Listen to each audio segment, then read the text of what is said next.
হায় হায় হায়, এই উম্মতের জন্য তো সুবাদে আমি এক হাদিস আপনাদেরকে দেখাইতেছি, রসুল কি পাইলাম আর কি করতেছি। ওই রসুলের কারণে এই উম্মত জাহান্নামে যাবে, কিন্তু হাতকড়ি থাকবে না।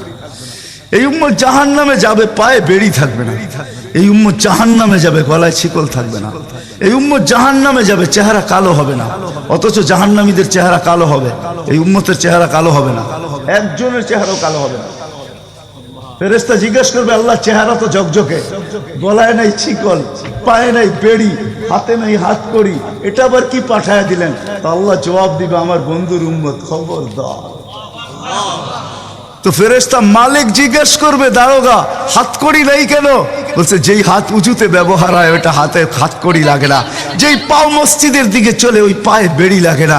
যেই কপাল আমার কুদরতি পায়ে জীবনে একবারও আমাকে পাওয়ার জন্য ঠেকায়া দিছে, সেজদা করছে, ওই চেহারা কোনোদিন কালো হয় না, গলায় কোনোদিন চিকন লাগে না, 3 জায়গায় আগুন লাগাবে না। খবরদার, চেহারায় হাতে পায়ে, বাকি শরীরে লাগায়া দাও আগুন।